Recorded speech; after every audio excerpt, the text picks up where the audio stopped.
ആലപ്പുഴ കരുവാറ്റയിൽ വയോധികനെ കൗമാരസംഘം കൊലപ്പെടുത്തിയ കേസിൽ കൂടുതൽ തെളിവുകൾ ചുരുളഴിയുന്നു. വീടിന്റെ ഓട് പൊളിച്ച് ശിവൻകുട്ടിയുടെ തലയിൽ വലിയ കല്ലിട്ട് കൊലപ്പെടുത്താനായിരുന്നു ആദ്യ പദ്ധതി. വിഷം കൊടുത്തു കൊല്ലാനും വാഹനം ഇടിപ്പിച്ചു കൊല്ലാനും ആലോചിച്ചിരുന്നതായും 13-കാരിയും ആൺസുഹൃത്തും തമ്മിലുള്ള വാട്സപ്പ് സന്ദേശത്തിൽ കണ്ടെത്തി.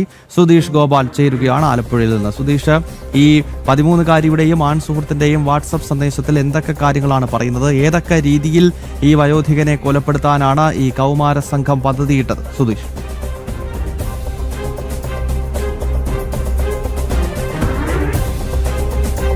വിധം ഈ വാട്സപ്പ് സന്ദേശങ്ങളിൽ നിന്ന് വ്യക്തമാകുന്നത് മാസങ്ങൾ നീണ്ട ഗൂഢാലോചന ഈ വയോധികനെ കൊലപ്പെടുത്തുന്നതിന് വേണ്ടി ബന്ധുവായ 13-കാരിയും ആൺസുഹൃത്തും തമ്മിൽ നടത്തിയിരുന്നു എന്നതാണ്. അതിൽ ഏറ്റവും ആദ്യം പദ്ധതി തയ്യാറാക്കിയത് വിഷം കൊടുത്തോ ഇല്ലെങ്കിൽ വാഹനം ഇടിപ്പിച്ചോ കൊല്ലാം എന്നൊരാലോചന നടന്നു. എന്നാൽ അത് പിടിക്കപ്പെടാൻ ചിലപ്പം ഇടയാക്കും എന്ന ഒരു അഭിപ്രായം ഉയർന്നതിനെ തുടർന്ന് ഈ വീടിൻ്റെ ശിവൻകുട്ടി താമസിക്കുന്ന വീടിൻ്റെ ഓട് പൊളിച്ച് മുകളിൽ നിന്നും വലിയ കട്ട താഴേക്ക് തലയിലേക്ക് ഇട്ട് കൊലപ്പെടുത്താമെന്നുള്ള ഒരു ആലോചന വന്നു. അത്തരത്തിൽ അവിടെ കട്ടയുണ്ട് എന്ന കാര്യം ഈ പെൺകുട്ടി സ്ഥിരീകരിച്ച് അതിൻ്റെ ഫോട്ടോ സഹിതം സന്ദേശം അയച്ചും കൊടുത്തു. അത്തരത്തിൽ ആണ് പദ്ധതി തയ്യാറാക്കിയത്. അതിനുശേഷമാണ് ശിവൻകുട്ടിയുടെ മകളും ഭാര്യയും വണ്ടാനം ആശുപത്രിയിലായ സമയം ഇത്തരമൊരു കൊലപാതകത്തിനായി തിരഞ്ഞെടുക്കുന്നത്. അതിനുശേഷം അന്ന് വൈകിട്ട് 7 മണിയോടെ ട്രെയിൻ മാർഗം ഇവിടേക്ക് വരുന്നു. അതിന് വരാൻ ഈ കരുവറ്റയിലെ വീട്ടിലേക്ക് എത്തുന്നതിനുള്ള ലൊക്കേഷൻ അടക്കം ഈ പെൺകുട്ടിയാണ് ഇട്ടുകൊടുക്കുന്നത്.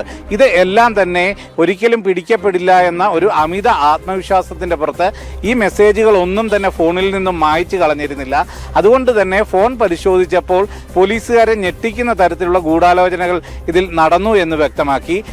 ആ സാഹചര്യത്തിലാണ് ഈ ഓട് പൊളിച്ച് വീടിൻ്റെ മുകളിൽ കയറി ഓട് പൊളിച്ച് കട്ടയിടാനുള്ള എല്ലാ പദ്ധതികളുമായി ഈ 3 ചെറുപ്പക്കാർ അവിടെ എത്തിയെങ്കിലും ഓട് പൊളിച്ചപ്പോൾ മച്ചുണ്ടായിരുന്നതിനാൽ ഈ കല്ല് താഴേക്കിടാൻ സാധിക്കാത്ത ഒരു സാഹചര്യം വന്നു. ഓട് പൊളിച്ച് വീടിനകത്ത് കടക്കാനും ഈ മച്ച് വളരെ ശക്തിയുള്ളതായതിനാൽ സാധിച്ചിരുന്നില്ല. അതിനുശേഷമാണ് ബാത്റൂമിന് സൈഡിലുള്ള വെന്റിലേഷൻ വഴി ന്യൂന്ന് അകത്ത് കയറുന്നത്. അന്നേരം അതിൻ്റെ മുകളിലെ ഷീറ്റ് പൊട്ടിയില്ലെങ്കിൽ ഏത് മാർഗമാണ് ഇവർ അകത്ത് കടന്നതെന്ന് അറിയാൻ സാധിക്കില്ലായിരുന്നു. കാരണം കൊല ചെയ്യപ്പെട്ട് ശിവൻകുട്ടി അകത്ത് കിടക്കുമ്പോൾ ആ വീടിൻ്റെ എല്ലാ വാതിലുകളും അകത്തു നിന്നും പൂട്ടിയ നിലയിലായിരുന്നു. എങ്ങനെ പിന്നെ കൊലപാതകികൾക്ക് അകത്ത് കടക്കാൻ കഴിയുമെന്നൊരു വലിയ സംശയത്തിലേക്ക് വിരൽ ചൂണ്ടുന്ന സമയമാണ് ഈ ഷീറ്റ് പൊട്ടിയ നിലയിലും അവിടെ മുളക് പൊടി വിതറിയിട്ടുള്ളതായും കണ്ടെത്തിയത്. ഈ രീതിയിൽ വളരെ ആസൂത്രിതമായാണ് കൊലപാതകം നടത്തിയത്. വ്യക്തമാണ്. ഈ വയോധികന്റെ കൊലപാതകവുമായി ബന്ധപ്പെട്ട് എങ്ങനെയൊക്കെ ഇദ്ദേഹത്തെ കൊലപ്പെടുത്താനാണ് ഈ കൗമാര സംഘം പദ്ധതിയിട്ടത് എന്ന് കൃത്യമായി വെളിപ്പെടുന്നതാണ് ഈ 13-കാരിയുടെയും ആൺസുഹൃത്തിന്റെയും വാട്സപ്പ് ചാറ്റ്. പോലീസ് ഇത് ശേഖരിച്ച ശേഷമാണ് ഇപ്പോൾ അന്വേഷണം ആ ദിശയിലേക്ക് മാറ്റിയിരിക്കുന്നത്. സുധീഷ് ഗോപാൽ വിശദാംശങ്ങൾ നൽകുകയായിരുന്നു.